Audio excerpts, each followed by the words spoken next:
할렐루야, 할렐루야. 우리 앞뒤 좌우 옆 사람 인사하겠습니다. 잘 오셨습니다.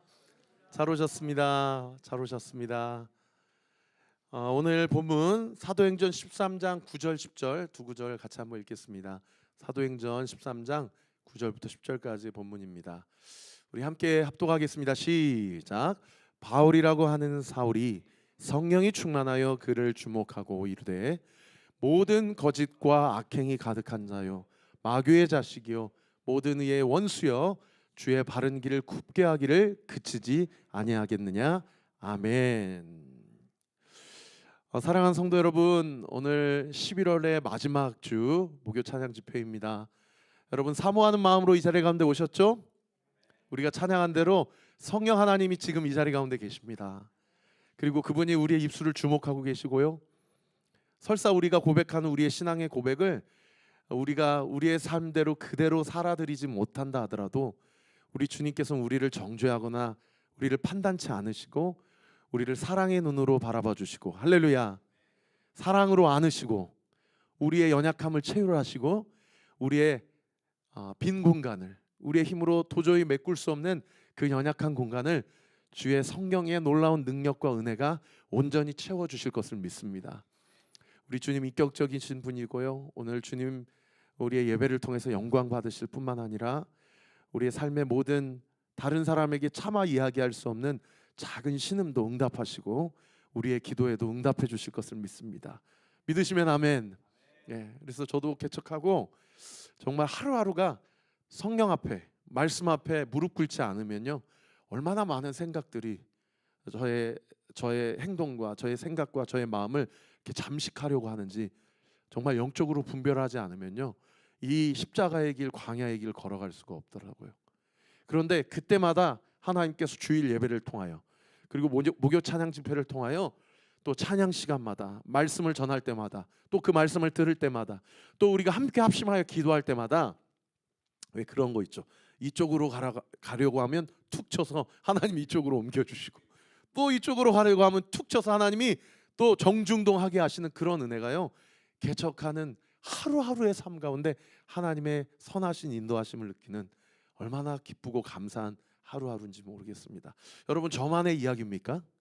이 말씀을 듣고 있는 우리 현장에서 예배드리는 모든 성도들의 삶, 그리고 오늘 온라인으로 예배드리는 모든 성도의 삶이요, 사실은 성령 하나님께서 우리를 그렇게 정중동하게 하시지 아니하면 정말 하루도 살 수 없는 연약한 인생이 우리의 인생이 아닌가, 그런 생각을 하게 되는 것이죠.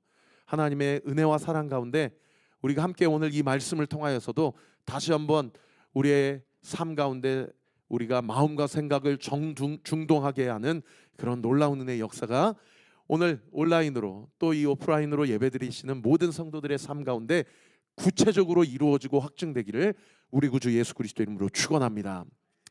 우리 지난주까지 사도행전 13장 1절부터 3절까지 살펴보았습니다. 거기 보시면 이방 성교의 전초 기조로 하나님께서 안디옥 교회를 세워주셨는데 안디옥 교회에 5명의 영적 리더를 세워주셨다라고 우리가 함께 주의 말씀을 나눴죠.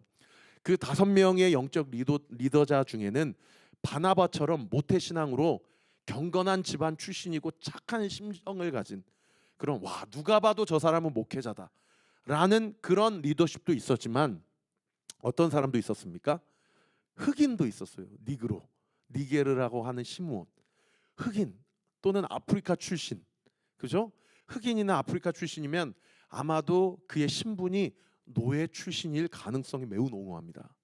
그런데 그가 사회적으로는 노예고 종이지만 교회 안에서는 어떤 자예요? 공동 목회자로, 공동 담임 목회자로 초대교회 하나님이 세우신 성령에 충만하여 말씀을 선포하고 말씀을 성도들에게 가르치면서 예언하고 통변하고 또 영적으로 그렇게 선포하는 선지자적 사명을 감당하는 자들이 있었다라는 거죠. 그런가 하면 누구도 있었어요? 헤롯 왕의 젖동생인 마나인도 있었다라고 이야기를 하고 있었죠. 기억나시죠? 여러분, 헤롯 자기의 배다른 형님이 누구예요? 세례 요한을 죽인 사람이고 심지어 예수 그리스도를 십자가에 못 박도록 그렇게 컨펌한 사람이 헤롯이에요. 그의 배다른 동생인 젖동생인 마나엔도 세상의 초대교회 영적 지도자 담임 목사가 됐다는 거예요. 여러분, 이게 성령의 인도하심이 아니면요, 야 니네 집안이 어떤 집안인데 네가 무슨 낯짝을 들고 교회에 발을 들여? 절로 안 나가? 라고 하지 않겠습니까? 그런데 모든 성도들이 성령이 그를 세우셨음을 인정하고 그의 영적 권위를 존중했다라는 것, 얼마나 충격적입니까? 심지어 우리가 이제 다 사도 바울이 누구인지 알아서 그랬나 보다 하지만은 사실 사도행전 13장의 기점만 보면은 사울이라고 하는 바울이라고 하는 이 사울은요, 여전히 그의 이미지가 어떤 사람이냐면 박해자, 핍박자, 저 사람이 스데반 집사를 죽인 사람이야 라는 이미지가 너무 강력한 그런 사람인데, 세상의 안디옥 교회 리더십으로 그렇게 목회를 하고 말씀을 가르치는 사역을 했다라는 거예요.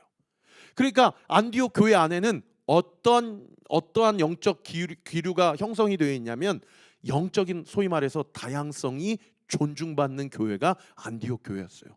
그 사람의 출신이 어떤 출신인지, 그 사람의 과거가 어떤 죄를 지었는지, 그 사람의 백그라운드가 어떤 기질과 어떤 성품의 사람인지를 교회 안에서 과거를 묻지 않고 현재 그가 하나님이 세우신 자냐 아니냐, 하나님이 그를 통해서 어떤 말씀 사역을 하게 하시고 성령 사역을 하게 하시고 예언과 통변의 사역을 하게 하시냐, 이게 중요하다는 거예요. 그래서 저는 요즘에 기도할 때마다 성령이 제 안 가운데 이렇게 깨닫게 하시는 영적 센텐스가 뭐냐면요, 여러분 이 말씀을 여러분 마음에 새기세요. 그리스도인은요, 과거에 얽매여 살아가는 인생이 아니고 미래를 바라보며 현재를 사는 사람입니다. 할렐루야. 제가 이걸 제가 만들어낸 말인데도 너무 멋있어서 페북에 올리려다가 아직 못 올렸어요. 여러분 다시 한번 여러분의 삶에 한번 대입해 보세요. 나는 과거에 얽매여서 살아가는 사람인가, 아니면 미래를 바라보고 현재를 살아가는 사람인가. 그래서 오늘 새벽에 제가 말씀 전할 때 무슨 기도를 했냐면요, 나는 과거는 바꿀 수 없지만 현재를 통하여 나의 미래를 결정할 수는 있습니다. 할렐루야. 여러분 이게 그리스도인의 삶의 특징이에요. 사랑하는 성도 여러분, 과거에 어떤 죄를 지었든지 간에 내 삶에 어떤 문제와 어떤 형편 가운데 사실은 지금도 그 문제가 내 발목을 붙잡고 있든지 간에 오늘을 사십시오. 할렐루야. 현재를 살고 오늘을 삶으로, 오늘을 살고 현재를 살아가는 나의 삶이 축적이 되어 나의 미래가 성령의 도우심 가운데 완전히 뒤집어지는 인생이 되기를 우리 구주 예수 그리스도의 이름으로 축원합니다. 그래서요, 이 다양성이 존중되는 이 안디옥 교회에서 다양성만 있었던 것이 아니라 성령 안에서 통일성이 있었어요. 그 일치된 구절이, 그들의 일치된 신앙의 태도가 뭐였습니까? 지난주 본문에 2절과 3절에 기록이 되어 있죠.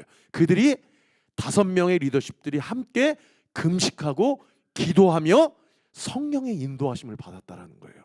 할렐루야. 제가 오늘부터 다시 금식을 시작했는데 여러분 한번 제가 좀 도전하고 싶습니다. 여러분 금식 기도처럼 강력한 기도가 없습니다. 우리 규영이하고 같이 요즘에 기도 생활을 같이 하고 있는데, 야 목사님이 금식하니까 너도 금식해라 그랬더니 요즘 규영이가 이제 병원 통원 치료를 받고 있어요. 그래서 꼭 식사를 제때해야 돼요. 그러나 하나님께서 우리 규영이를 깨끗하게 낫게 하시고, 할렐루야, 그리고 함께 금식하며 기도하는 그런 날도 반드시 주실 것을 믿습니다.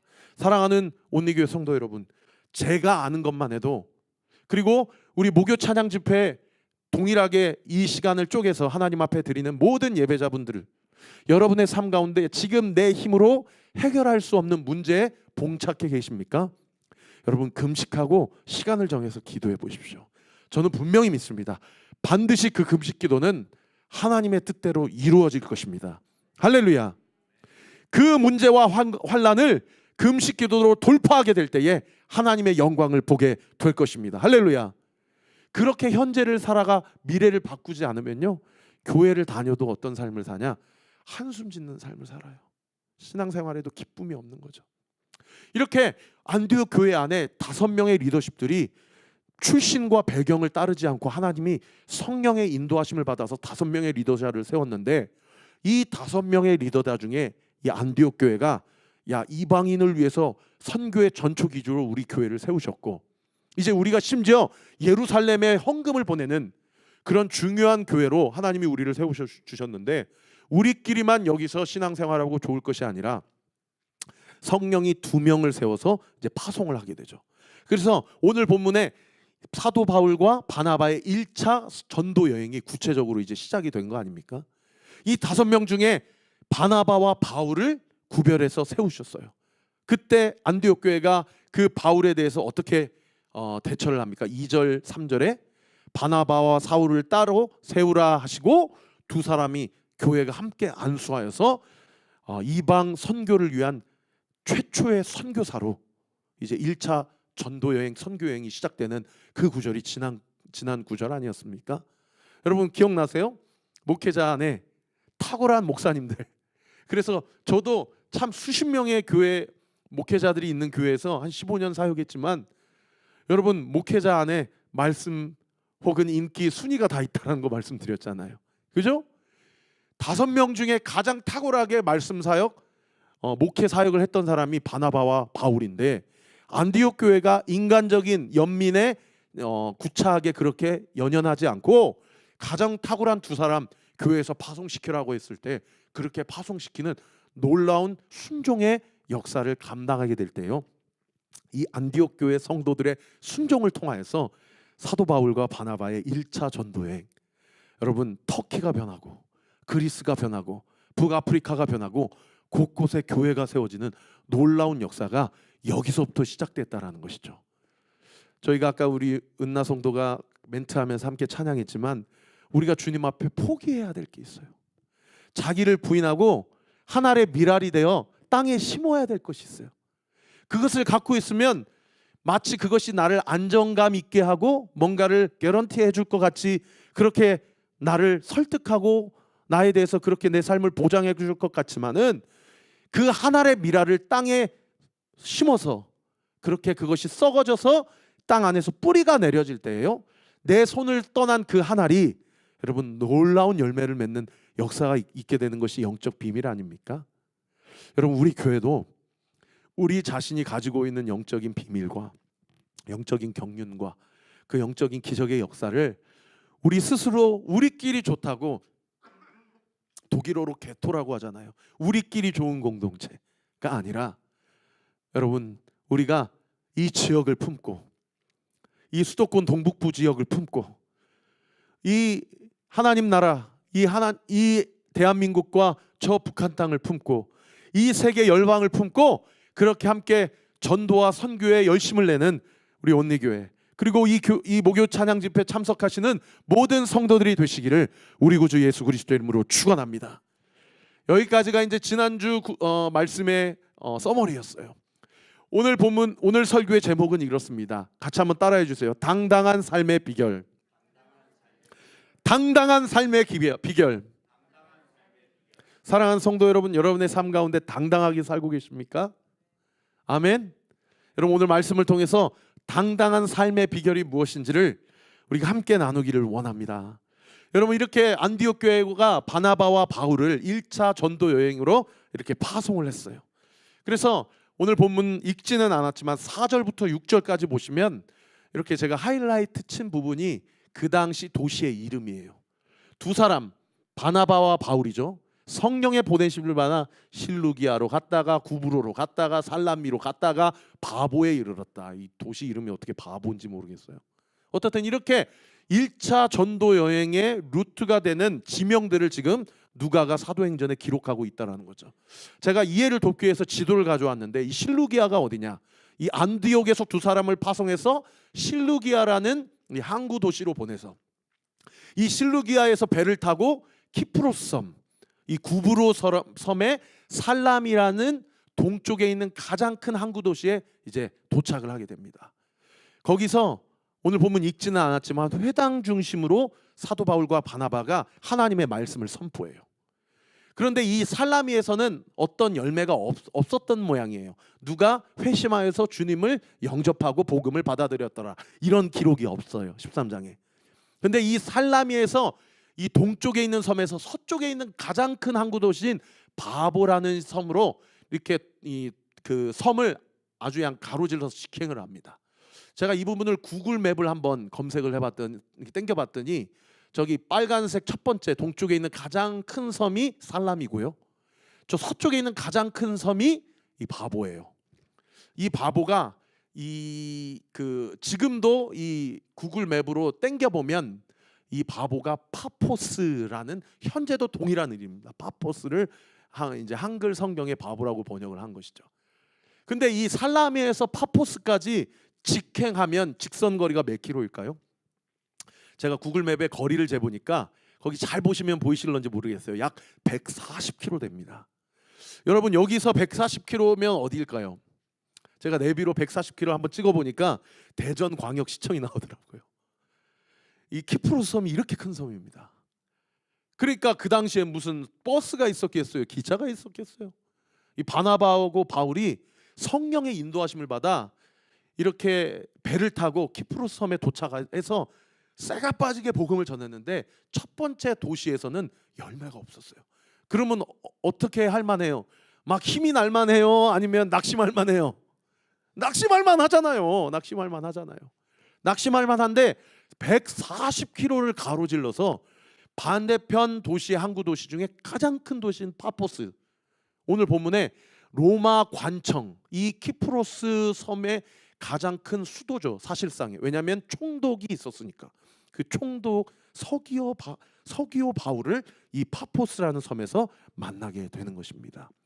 이 파포스, 바보라는 섬에서 이 당시 수도에 이 로마 관청 세우고 거기에 총독을 파견할 만한 서기오 바울을 만나는데, 이 바나바 사울이 서기오 바울에게 복음을 전하다 보니까 서기오 바울이라는 이 총독 옆에 최측근으로 누가 있었냐면 바예수라는, 오늘 본문 6절에 바예수라는 유대인을 만나는데, 유대인이면 바나바와 바울 입장에서는 동족이에요? 아니면 이방인이에요? 동족이잖아요. 그죠? 그러면 서기오 바울은 동족이에요? 이방인이에요?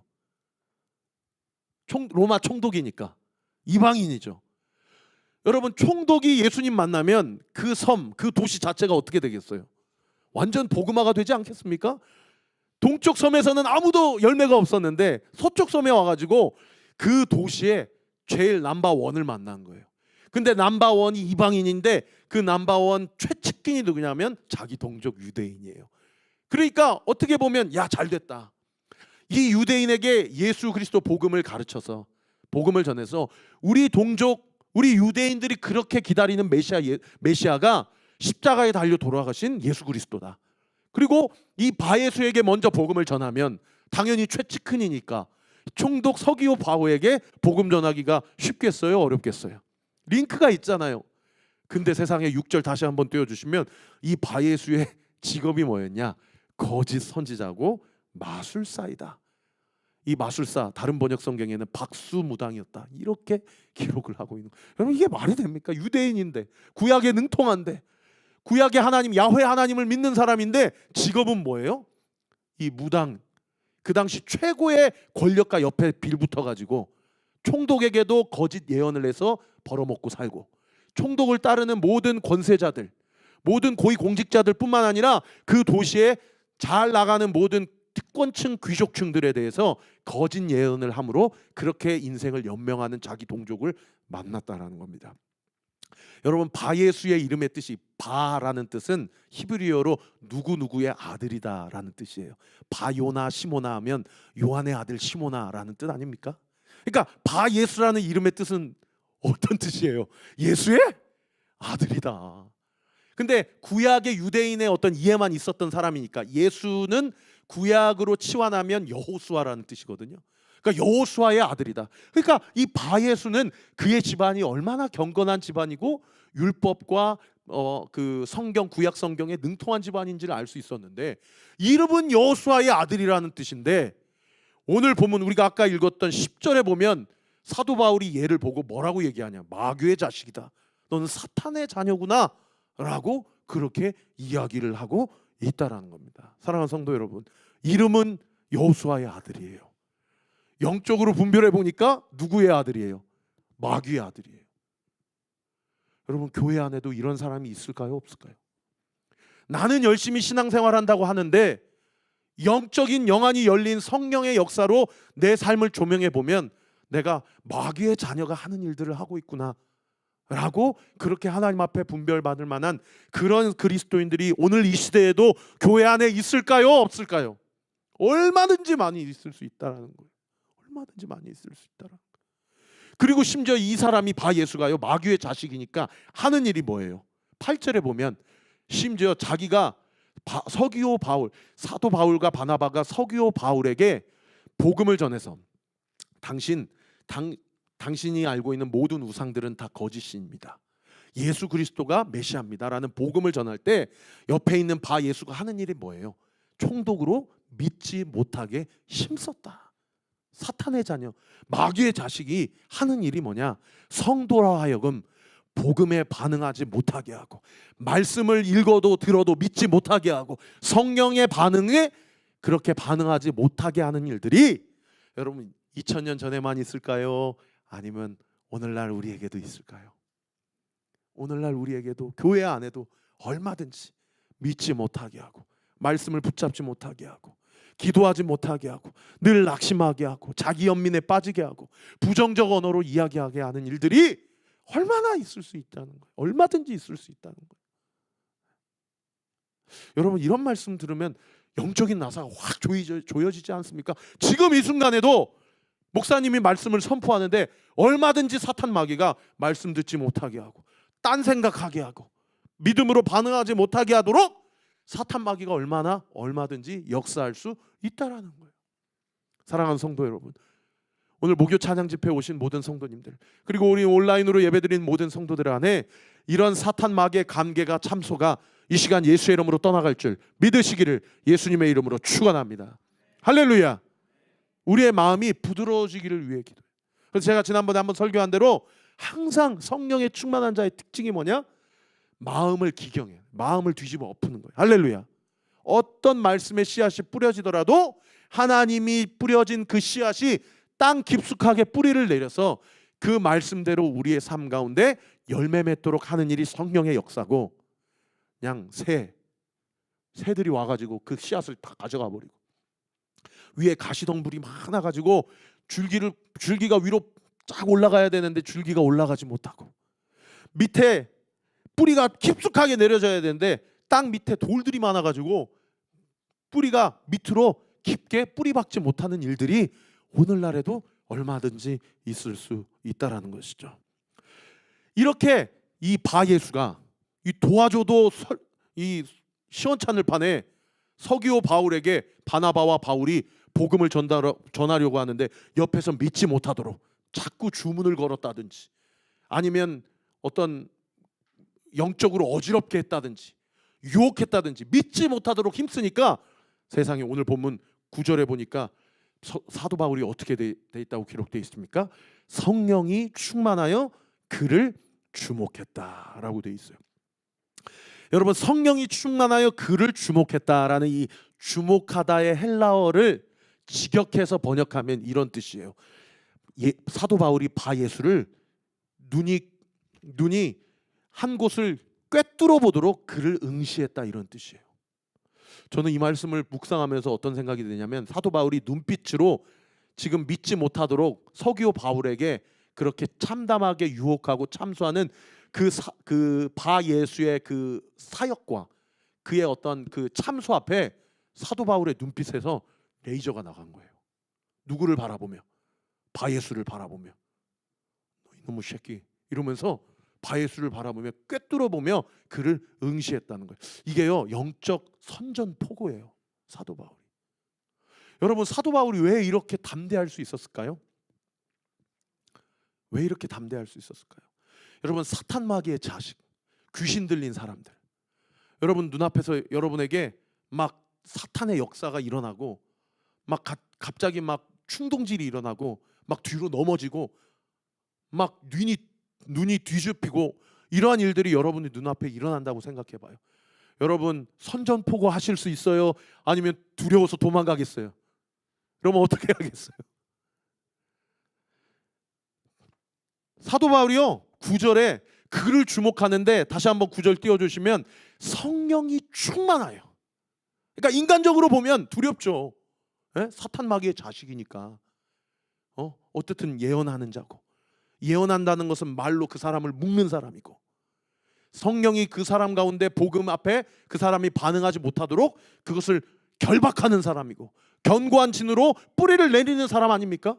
그럴 때 성령이, 사도 바울이 성령에 충만하여 그를 주목하여 레이저가 나갈 때 그 바 예수에 대해서 사도 바울이요 선전포고를 한 거예요. 네가 섬기는 사탄 마귀가 큰지 내가 섬기는 예수 그리스도가 큰지 지금부터 선전포고다 라고 하면서 그를 뚫어지게 응시했다라는 거예요. 그 결과가 어떻게 됐을까요? 오늘 읽지는 않았지만 11절 말씀 한번 띄워주시면, 11절에 사도 바울이 바 예수에 대해서 이렇게 선포합니다. 우리 같이 한번 읽어봅시다. 시작. 보라, 이제 주의 손이 내 위에 있으니 네가 맹인이 되어 얼마 동안 해를 보지 못하리라 하니, 즉시 안개와 어둠이 그를 덮어 인도할 사람을 두루 구하는지라. 저는 여기서 가장 인상적인 표현이 뭐냐면, 보라, 이제 주의 손이 내 위에 있으니. 여러분, 주님의 손은 무엇을 상징합니까? 주님의 능력과 주님의 심판을 상징하는 어떤 그런 메타포 아닙니까? 주의 손이 바 예수의 머리 위에 있는 거예요. 그러니까 어떻게 돼요? 안개와 어둠이 그를 덮어서 그가 맹인이 된 거죠. 맹인이 되어서 영원토록 보지 못하고, 그 다음 구절 뭐라고 됩니까? 얼마 동안 보지 못하리라 라고 이야기를 하고 있다는 거예요. 여러분, 맹인이 되어서 얼마 동안 보지 못하다가 눈이 띄어진 자, 누가 생각나세요? 사도 바울 자신이 생각나지 않습니까? 사도 바울이 누구였어요? 하나님을 박해하고 하나님 믿는 자들을 잡아 죽이려고 하는 사람 아니었습니까? 그런데 아나니아 선지자를 통해서 다메섹에서 부활 예수님을 만나고 강력한 빛을 만나서 맹인이 되었잖아요. 3일 동안 식음을 전폐하고 그렇게 죽어가는 영혼 가운데 하나님이 아나니아라는 참된 선지자를 보내서 그의 눈을 띄워줬잖아요.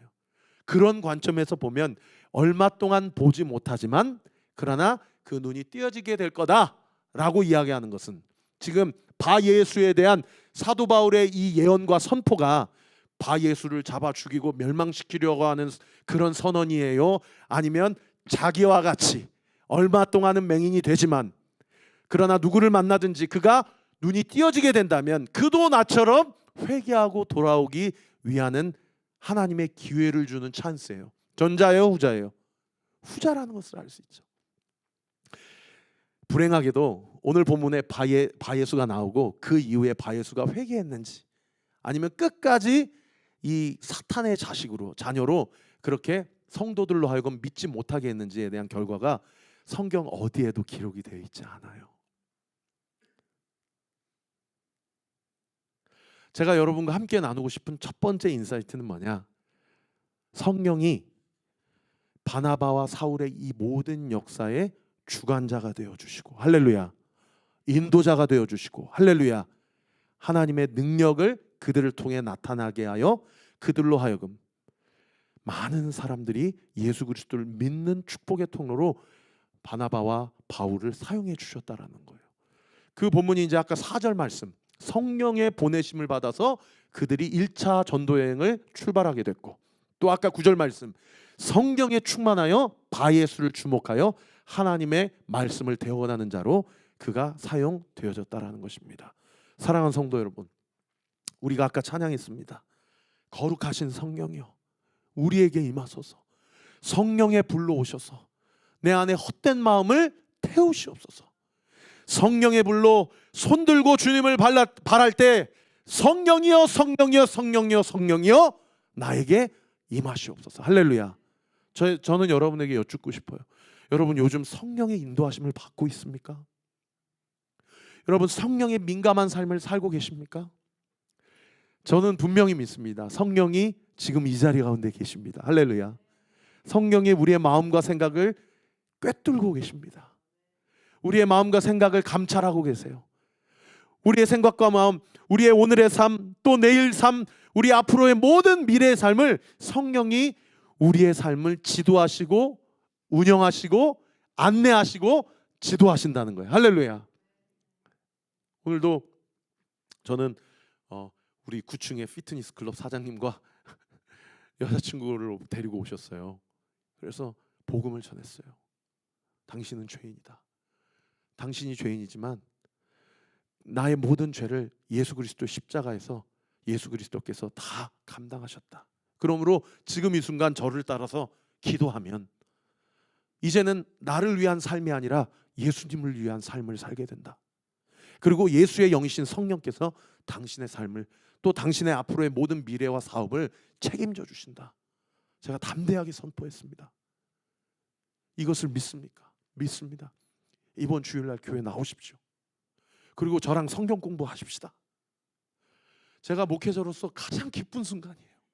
저는 무엇을 말씀드리고 싶어서 이 얘기를 하냐면요, 그 순간 저와 피트니스 클럽 사장님, 또 여자친구, 또 제 옆에 앉았던 규영이, 이 네 사람과의 그 자리 가운데요, 성령이 임하세요. 할렐루야. 성령이 강력하게 임하세요. 여러분, 성령의 강력한 역사가 아니면 내가 죄인임을 어떻게 인정합니까? 세상 사람들은 내가 죄인이라고 얘기하면 기분 나빠요. 내가 왜 죄인이야? 나는 죄를 지은 일이 없는데 내가 왜 죄인입니까? 그러나 성령이 역사하면 당신은 죄인입니다. 당신에게 예수가 필요합니다 라고 이야기하면, 맞습니다. 저는 죄인입니다. 저에게 예수가 필요합니다 라는 고백을, 여러분, 사람으로서는 그 고백을 할 수 없다는 거예요. 그래서 성경 말씀에 뭐라고 얘기합니까? 성령이 아니고서는 예수를 주라 시인할 수 없느니라. 할렐루야. 오늘 이 시간 성령 하나님의 그 은혜와 임재의 역사가 우리 사랑하는 성도들의 삶 가운데 온전히 임하여 바나바와 바울처럼 성령님을 통하여서 보냄을 받고, 보냄받은 그 사역의 현장에서도 성령을 통하여 사역하고, 할렐루야, 성령을 통하여서 하나님이 영광 받으시는 삶을 살게 되는 저와 우리 모든 성도들 되시기를 우리 구주 예수 그리스도의 이름으로 축원합니다. 지금 온리 카페 공방이 시작됐잖아요. 우리 김혜경 집사님, 우리 김성인 집사님 이렇게 계신데, 여러분 박수 한번 쳐주세요. 오늘 축복합니다. 정말 감사합니다. 하나님이 보내주신 사람이라는 분명한 믿음의 확신이 있어요. 오늘도 사진을 올리고, 또 그분들이 여기 와서 가죽 여러 가지 공예를 하고, 또 여러 가지 기질 테스트를 하고, 또 여러 가지 하브루트라든지 또 그림책이라든지 여러 가지 커리큘럼을 통해서 여러 가지 도움을 받고 안내를 받지만요, 저는 믿습니다. 성령이 우리 두 분 집사님의 사역을 통하여서 그들의 삶 가운데 하나님의 부르심, 할렐루야, 예수 그리스도의 구원의 역사, 할렐루야, 성령의 나타나심의 능력, 할렐루야, 그러한 능력이 여러분 2000년 전에 사도행전 그 키프로스 섬뿐만 아니라 오늘 이 시대, 이 온리교회, 이 장소 가운데도, 우리 사랑하는 성도들의 삶의 구석구석의 현장 가운데도 온전히 이루어짐을 믿으시기를 우리 구주 예수 그리스도 이름으로 축원합니다. 그런가 하면 마지막 두 번째로요, 이 바예수라는 사람은 그렇게 마귀의 자식으로 하나님 앞에 심판을 받을까 하다가 기회를 얻었어요. 물론 그 결론이 성경에 기록되어 있지는 않지만, 이 바예수가 섬겼던 이 파푸스라는 섬, 바보라는 섬의 총독 넘버원의 이 권세가, 이 사람은 어떻게 되었는가? 제가 이 주석을 찾아보니까 이 서기오 바울이라고 번역된 이 사람이 역사적으로 실존한 인물이, 당연히 실존한 인물이었겠죠. 성경에 기록되어 있으니까. 본명이 세르기오스 파울루스라는 총독이었어요. 이 사람이 얼마나 망명 높은 권세자였냐면, 로마는 공화정이었거든요. 이 의원을 선출할 수 있는 투표권, 선거권을 가지고 있는 사람이었어요. 그러니까 엄청난 권세가예요. 근데 성경이 이 사람에 대해서 보통 권세가거나 권력가거나 돈이 많거나 이러면 사실은 복음을 받아들이기가 쉽지 않거든요. 근데 성경이 이 사람을 소개하는데 뭐라고 소개하는 거 아니? 여기 한번 띄워주세요. 이 서기오 바울은 어떤 사람이라고 얘기하고 있어요? 지혜 있는 사람이었다 라고 이 사람을 소개하고 있어요. 여기 지혜 있는 사람이다를 다른 번역 성경에 그는 사려 깊은 사람이었다, 총명한 사람이었다, 또는 현명한 사람이었다 라고 그렇게 번역하고 있어요. 여러분, 이 말씀을 그냥 문자적으로 사전적으로 우리가 묵상을 하면, 아, 그 사람은 똑똑한 사람이었구나 이렇게 생각할 수 있잖아요. 근데 성경이 말하는 지혜 있는 사람의 특징이 뭐냐? 성경이 말하는 지혜 있는 사람의 특징이 뭐냐? 그 다음 구절을 보세요. 그가 하나님의 말씀을 듣고자 하더라. 그러니까 성경이 말하는 지혜 있는 사람의 특징은 많이 배웠고 덕망이 높고 뭔가 가방줄이 길고 이런 사람이 지혜 있는 사람이 아니고, 그가 하나님의 말씀 앞에 그의 태도가 어떠했는지가 그가 지혜가 있느냐 없느냐를 이야기하는 그런 결정적 기준이 되었다라는 거예요. 그 말씀 다시 한번 띄워주시면, 이 하나님의 말씀을 듣고자 하더라 할 때 이 하더라의 헬라어 언어를 다른 본문 성경에는 뭐라고 이야기하냐면, 그가 하나님의 말씀을 간절히 바라면서 부지런히 찾고 구하는 자였다. 그러니까 하나님의 말씀을 듣고자 하더라라는 이 번역이 사실은 좀 너무 약한 번역이에요. 그가 하나님의 말씀을 듣고자 그냥 한번 말씀해 보세요, 그게 진리인지 한번 들어보리이다라는 수준이 아니었고, 바나바 선생님이셔, 바울 선생님이셔, 여기 와서 내가 권력도 있고 돈도 있고 망명도 있고 투표권 선교권도 있는 명망 있는 이 섬에서 넘버원 세력가인데, 내 안에 하나님의 말씀이 아니고서는 채워지지 않는 마음의 영적 결핍이 있사오니, 내가 간절히 진리를 알기를 원하고, 내가 간절히 하나님을 알기를 원하고, 내가 간절히 예수 그리스도가 누구인지를 알기를 원하오니 제발 나에게 그 말씀을 좀 들려주세요 라고, 그런 태도와 스탠스로 바울과 바나바 앞에 나아갔다라는 것을 알 수 있는 그런 대목인 거죠. 사랑하는 성도 여러분, 여러분은 어떻습니까? 제가 요즘에 만나는 성도님들에게, 그리고 우리 온리워십 지체들에게 꼭 당부하는 게 있어요. 새벽기도 말씀 꼭 들어라. 새벽기도 말씀 들어라. 제 인간적인 마음에는 어떤 마음이 드냐면, 아니 온리교회 성도인데 담임 목사 설교도 안 듣고 어떻게 하루하루 살려고 그러냐. 제가 이런 인간적 마음이 있지만 그 인간적인 마음을 뛰어넘어서서, 여러분 오늘날 우리 하루하루를 살아가는 이 시대 그리스도인들이요, 말씀을 듣고자 하는 간절함이 없어요. 왜? 그냥 유튜브만 보면 최영천 목사가 아니라 더 유명한 목사님 말씀, 더 탁월한 주애와 강해, 더 막 극단적이고 자극적인 어디에서 뭐 간증하는 그런 간증, 성도의 간증들, 이런 거에 너무 다 노출이 돼 있으니까 어떤 마음이 없어요. 여러분 한번 생각해 보세요. 북한 지하교회 성도들은 목회자의 설교를 듣고 싶어서 얼마나 간절히 예배를 사모하는지 아십니까? 얼마나 간절히 그 조선어 성경을 구하려고 자기의 재산을 다 팔아서 그 성경 한 권만 있으면 내가 이 공산주의 이 3대 독재의 치하에서도 내가 믿음과 신앙을 지킬 수 있어. 우리 어머니 아버지가, 우리 할머니 할아버지가 그렇게 나에게 가르쳐 주셨어. 나에게 성경을 좀 주세요. 얼마나 하나님의 말씀을 간절히 듣고자 그렇게 열망하냐는 거예요. 제가 그래서요, 자꾸 규영아 네 얘기해서 죄송합니다. 제가 오늘도 설교 준비하는데 규영이 옆으로 오라고 해가지고 목사님이 설교 준비를 어떻게 하는지를 다 주석 찾아가면서 번역서 찾아가면서 알려줬어요. 그랬더니 규영이가 저한테 그 얘기하는 거예요. 목사님 이렇게 설교 준비하시는군요. 너무 큰 은혜가 되고 도전이 됩니다. 사랑하는 성도 여러분, 여러분이 섬기는 교회 목회자의 영적 지도를 받으시고, 여러분이 하나님께서 여러분에게 붙여주신 목회자의 말씀을 들으십시오. 들으실 때 그냥 듣지 마시고 간절한 마음으로 들으세요. 오늘 이 새벽 말씀, 오늘 이 목요 찬양 집회 말씀, 오늘 이 주일 말씀을 내가 들어야 내가 오늘 하루를 삽니다. 내가 이번 한 주를 버팁니다.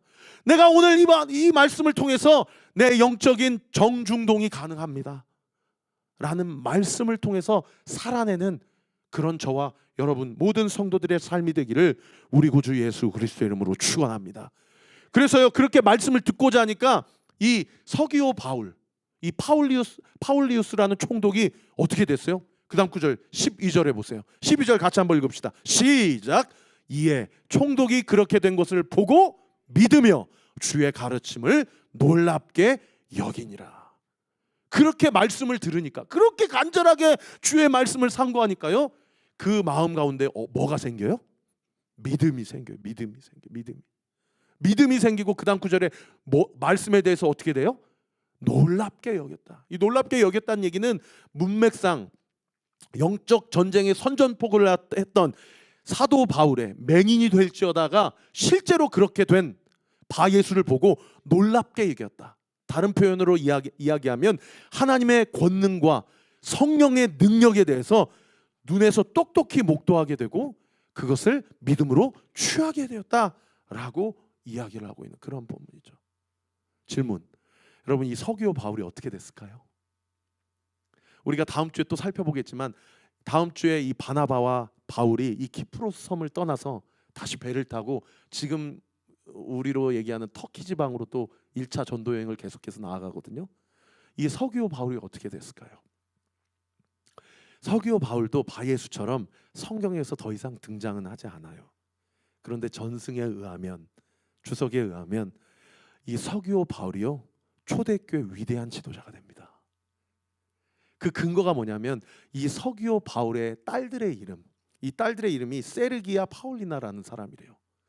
이 세르기아 파울리라는 이 이름이요 로마의 교회의 순교자 묘비에서 발견이 돼요. 이 집안이 예수 그리스도를 위해 순교할 정도로 하나님 나라와 영광을 위해서 초대교회 시절에 놀랍도록 쓰임받는 믿음의 집안이 됩니다. 여러분 총독이라는 직분은 부득불 황제 숭배를 할 수밖에 없는 그런 직업 아닙니까?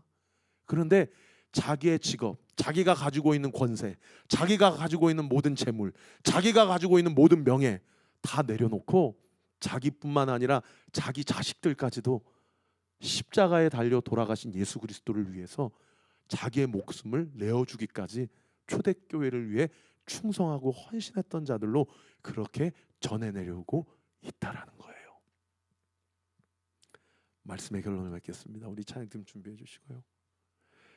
오늘 말씀을 통해 저는 여러분에게 두 가지를 나눴습니다. 첫 번째, 요즘 여러분의 삶 가운데 성령의 인도하심을 받고 있습니까? 두 번째, 내 안에 말씀을 향한 간절한 갈망과 열망이 있는가? 제가 엊그제도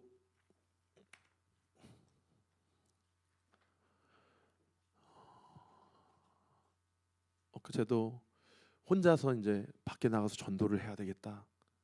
그래서 지영 성도님이 목요일마다 해주고 계신데 경기도 광주에서 오시잖아요. 그러니까 화요일까지 섬겨달라고 하기가 너무 저도 또 어렵고 그리고 또 저도 전도도 해야 되고 하니까 제가 화요일 날 하고 지영 성도님이 목요일 날 하고 또 그 밖에 교영이라든지 또 준철이라든지 여러 김성경 집사님이라든지 여러 이제 형편이 되시는 분들이 그때마다 붙어서 그렇게 이제 화요일 목요일 날 저희는 전도를 하고 있는데 화요일 날 전도를 하고 우리 아이들에게 예수 믿어야 된다. 여기 교회 11층에 교회가 있다. 주일 10시 반에 꼭 교회 한번 나와라. 얘기를 하고 또 오늘도 이 9층에 사장님을 만나서 전도를 하고 또 그 여자친구를 전도를 하고 여자친구가 얘기를 들어보니까 자기 외할머니가 신앙생활을 오래 했고 아마 권사님이라고 얘기를 하더라고요.